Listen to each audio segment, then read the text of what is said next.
regardless of whether you want to eat meat, you want to eat plant-based, whatever it is, the more processed food you incorporate into your diet, the more inflammatory particles that you're ingesting, and therefore the higher your risk of certain complications are. This increases the risk of strokes, heart attacks, arthritis, dementia, pretty much anything that we've ever heard of. Okay, obviously that's an exaggeration, but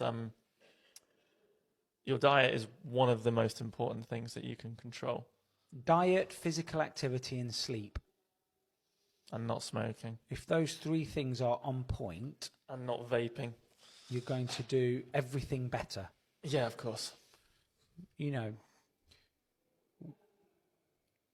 would you rather die at the age of 60, having lived to the fullest up until 60, eating and doing certain things, or living till 90, but those last 30 years you can barely get out of bed?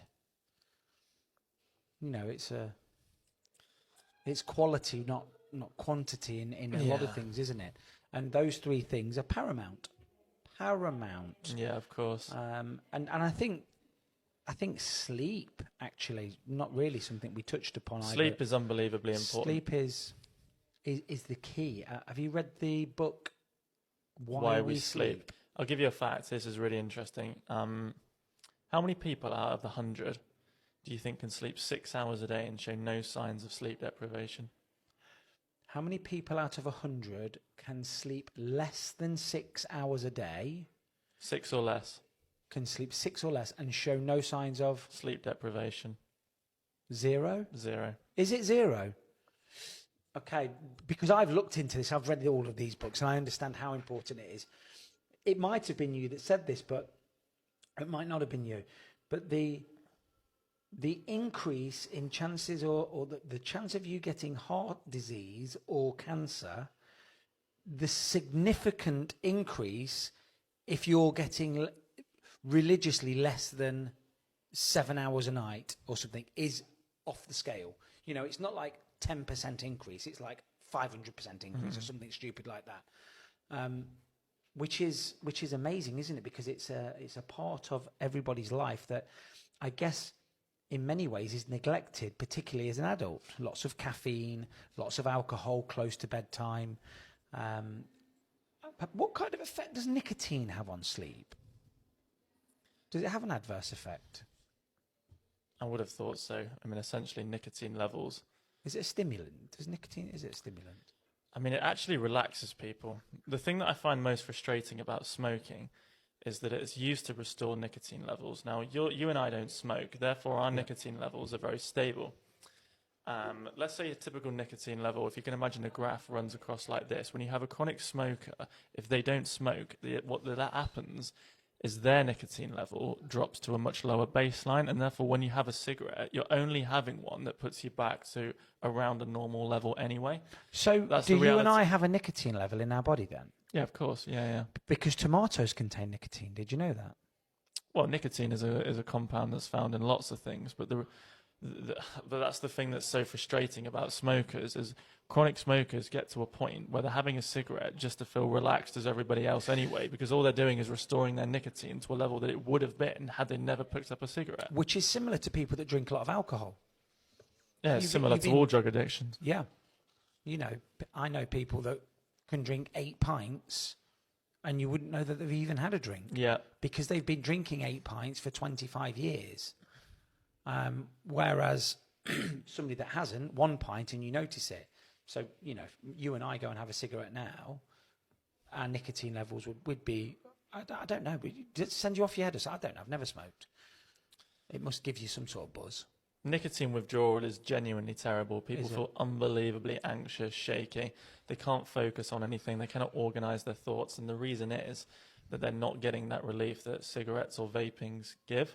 The reality is, however, had they never picked up a cigarette or a vape in the first place, and they wouldn't be observing that deficiency because their body has not reprogrammed itself to need that extra compound, if that makes sense. One of the things I always think of to judge how damaging a habit is what happens when you take it away. So, for instance, drug withdrawal, alcohol withdrawal, vaping withdrawal, smoking withdrawal, they all cause very, very severe symptoms. If you've got a compound that is rewriting your body's chemistry to that level where it takes away and you're getting physical symptoms, that is a high indicator that you probably should stay away from it. And clearly there's exceptions to that, because you could say the same about air. You know, what about air? If I don't have air, I'm going to die. Yes, of course you are. Which is why you've got to look at the individual circumstances. But patients who have alcohol withdrawal are some of the sickest people I see in hospital. Well, correct me if I'm wrong, but I think I'm right in saying this. There's only 2 substances that can kill you by going cold turkey. One of them is alcohol. Certainly can. What's the other one? I'm not entirely sure. It's either one of the opioids or fentanyl. Opioid withdrawal can be fatal. So it's heroin then. Look it up for me, Ben. But I'm almost certain that going cold turkey from alcohol can kill you. It does you. I'd be amazed if benzodiazepine withdrawal can't as well. That's another very serious one. Right. It might be those 2. So diazepam, lorazepam. Yeah. Most things with a Pam at the end of it. Yeah. Tommy and Pam. Yeah. Crazy addiction. And it's a big problem because people use these substitutes for coping mechanisms for anxiety instead of addressing that the real problem is there. Not to say that these situations aren't unbelievably complex.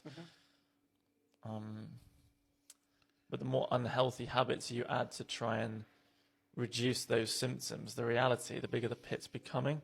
We were talking about therapy before, which is one of the most important ways of addressing anxiety. Yeah. One of the most common types is CBT, cognitive behavioral therapy, which involves helping someone to adopt more positive thought patterns. So, for instance, someone who's suffering with social anxiety gets unbelievably anxious. They get physical symptoms in some cases if they are put in a social situation. Some of the symptoms of anxiety include, the most important symptoms of anxiety include high heart rate, obviously the feeling of anxiety, a lump in the throat. Some people get chest pain, some people get abdominal pain. And patients literally, I know that they don't believe me when I say to them that anxiety can cause this thing. They're like, no, there must be something wrong. Yeah. If I'm getting chest pain, there's something else wrong. Yep. The reality is anxiety, when it gets severe, can cause unbelievably real physical It symptoms. makes you feel like you're dying.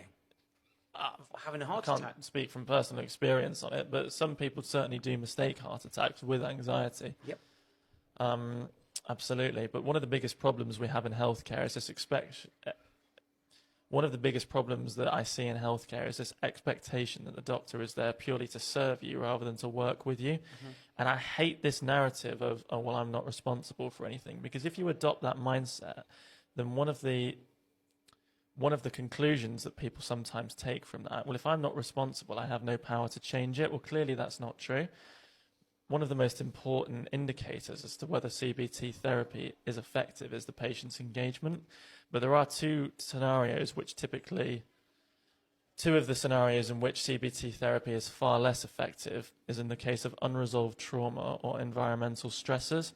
And for that reason, I think one of the most underutilized healthcare professionals is a clinical psychologist or a therapist, a counseling therapist, something like that, somebody like that. So these are highly trained individuals who will talk through at great length an individual's personal circumstance. What are the behaviors they're adopting that are damaging their life? What are the underlying reasons for this?